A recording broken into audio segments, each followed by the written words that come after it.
On this shortest day of the year, when the veil between worlds is thin, a day to represent death, overcome by rebirth, as the hours of light climb again. Enjoy these true spooky stories off Reddit.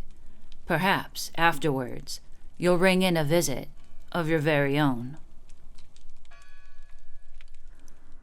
I lived in an old apartment in 2002. The place was built in 1900, so it was just over 100 years old when I moved in. The living room and kitchen were fine, but the bathroom and bedroom were unnerving. Like I always just felt like I was being watched, especially in the bedroom if the closet door was open. Those unnerving feelings just became moderately uncomfortable as I settled in. I felt safe in the bedroom, but only if the door was locked. One night I was dead asleep when there was a loud bang on my bedroom door. When I got up the courage to get out of bed, I checked the apartment and all the windows were closed and locked from the inside. The door still had the chain secured. No one was in there. I mentioned the closet in the bedroom. I never liked going in there, and I never liked if the door was open. For some reason in my head, I would hear gasping noises, so for that reason, the closet stayed closed. One night, a month or more after I was woken up to the bang on my door, I was fast asleep, but something woke me up, and it was a pressure on me like forcefully being held down. It was pitch black in my room. I couldn't see anything, but I knew someone was standing over me. When I could finally turn on a lamp, nobody was there. After then, I couldn't sleep in the dark anymore.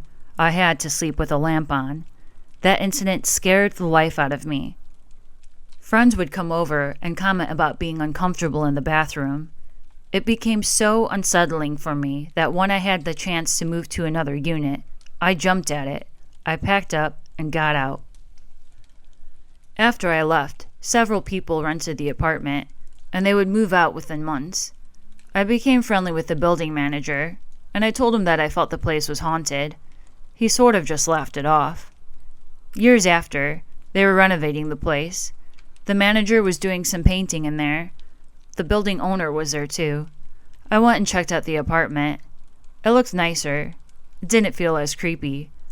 I got to talking with the owner, and through the course of conversation, he just throws this out there, that a former tenant committed suicide in the closet by hanging themselves. He also mentioned that the original designer of the building lived in that apartment and died in there. I wasn't mad when I heard that, but felt validated that what I experienced was real.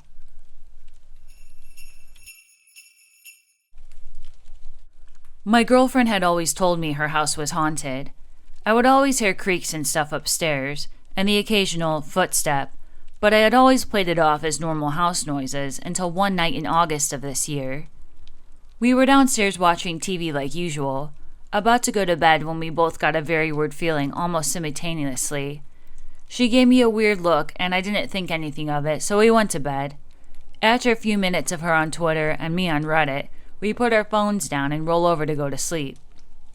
Then we both heard the words, "Good night," and a child's voice. Doesn't seem too strange, right? Well, considering there weren't children in the house, we both looked at each other like, why would you say goodnight like that? Then we realized neither of us had said it, and we left her room fairly quickly. We went downstairs to lay on the couch, watch a little TV, and come to our senses to figure out where those words could have come from. Then we both got that someone's watching you feeling.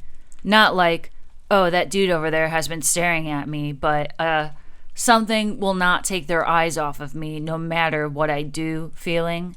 So, we decided it was best to leave the house. We went to walk out the front door, but right as we were about to open it, we heard the child's voice again. This time it came from the balcony, right above us in the entryway. Clear as day, a child said, "Mommy and Daddy?" We looked at each other. I may or may not have screamed, and we ran to my car and decided to drive to the one place that was open in our shitty small Oregon town, Walmart. The problem was, as soon as we got in the car, we knew something had come with us, and it was pissed at us for leaving. The second we got into my car, there was nothing but the feeling of hate instilled into both of us, for no reason whatsoever. Whatever it was filled that car with absolute hate. It's now about 4 a.m. and I have to be at work in 5 hours, so we decide to go back to her house and try to get some sleep and see what happens. We walk into the front door, and nothing but quiet. We walk up the stairs, turn right, and suddenly, it sounds like a dog is growling from her upstairs bathroom. It takes me a second, though, because I grew up with dogs, and all I could think was it was just mine and they're being weird. A second later, I realize I'm at her house, and no dog has ever set a paw in there. Something was fucking growling at me, and I had no idea what. At this point, I'm really fucking pissed at whatever is happening because I'm tired and need to be asleep for work. So I come up with this brilliant plan of talking shit to whatever is causing all these problems. The only thing that sticks out at this point is me yelling, "If you're so pissed, do something about it!" Right after that, I feel something pull my shirt. I turn around thinking my girlfriend is playing a very unfunny joke on me, but no. She was still downstairs. Something pulled my shirt. After that, I decided it was time to leave for the night. At 6 a.m., we get in my car and drive to my mom's house. That car ride was much less hate-filled, and all the bad feelings were gone for a while. I went to work while my girlfriend slept at my mom's place, and when I got off, we went back to her house to check things. Everything seemed fine, except for the one picture of us she had hanging on her wall was knocked to the ground like something out of a fucking horror movie. But she was too exhausted to care about my safety at that point, and I was so tired I was willing to let whatever was there just kill me so I could get some rest. 2 weeks later, she moved out, and we haven't had any problems since. I've suffered from insomnia as far back as I can remember. I was in 2nd grade, and it was really early in the morning. I think around 5 or so. I had a little TV on my nightstand and was definitely watching Lord of the Rings on VHS. I had the volume up super loud because my ceiling fan always made a ruckus throughout the night. I was super into the movie when all of a sudden, all of the sound around me started to slowly fade away. I remember I became really confused and reached to turn my TV up, thinking it had broken, but then I realized the sound of the fan had faded with it. The only way I can describe it is comparing it to someone turning the volume down on a car radio. I was suddenly overwhelmed by an intense feeling of euphoria. I have never experienced anything like it. I absolutely cannot describe how utterly at peace I felt. I was able to comprehend what was happening, and then it clicked in my head that I was dying. Keep in mind that I'm in 2nd grade, so this is a pretty intense conclusion, but I had just knew. I rolled over onto my back, ready to go, and excited to accept my fate. And that's when I saw it. There was a large white figure in my doorway, just a hovering and pulsating white aura. I quickly panicked and began calling out for my brother. His room was just across the hall. The figure glided to the end of my bed and just sat there, watching. I'm not really sure how much time passed, but the figure suddenly vanished. Sound came back, and the euphoria disappeared. I jumped out of bed and ran into my brother's room, where I practically flew into his bed. He woke up, and when he saw how panicked I was, he began to panic as well. I was hysterical, and just kept telling him it was a ghost. We did what any other kids would do, and hide under the covers. After a while, we got anxious, and I bravely made a peephole in the blanket to check the time on the clock, hoping that it would be daylight soon. 5:30. The clock read 5:30 in the morning. Then, the phone rang, and it rang and rang and rang. Me and my brother started to panic even more.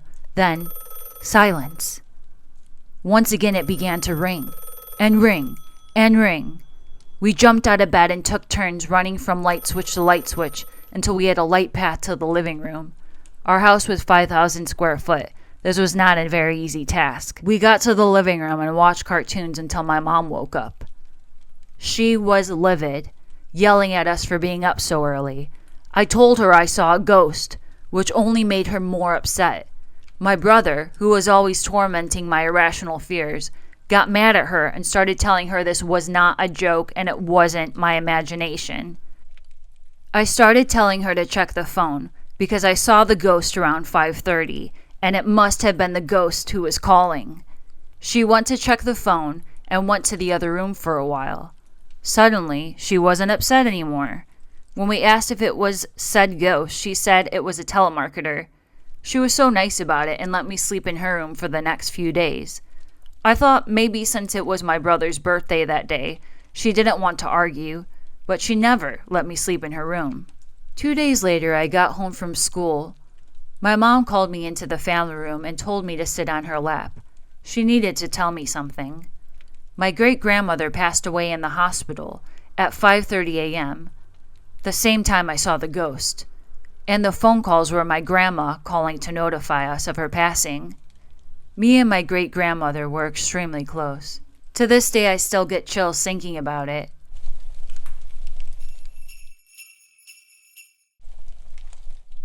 My uncle passed away in August of 2010.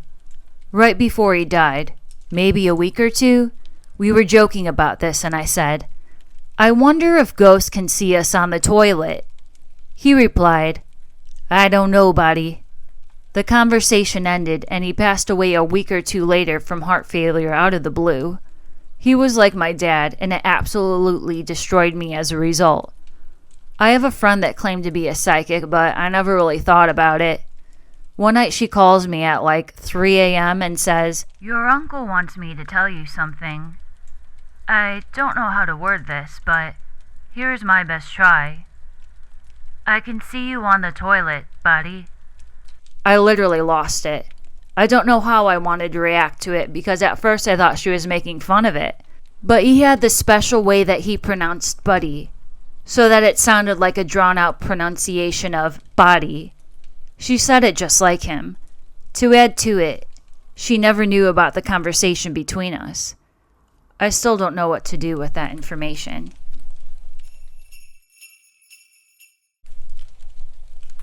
When my brother's mom was annoyingly in her final days, she lived in the apartment building across from ours. I was at home from school the day she died, but wasn't informed about her death. That afternoon, I saw her on the balcony.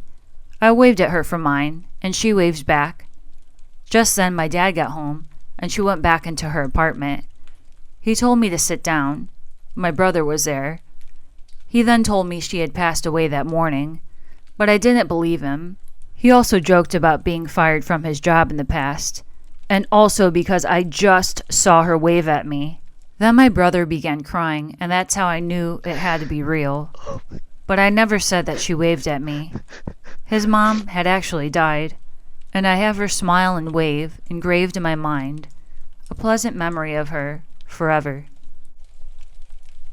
Have a killer Christmas and happy holidays, everyone. If you would like to hear more spooky stories, please leave a like and subscribe, as it really helps out the channel. Have you ever had a scary experience you would like to share? Feel free to comment below and we can discuss. Well, stay safe, and see you on the next one.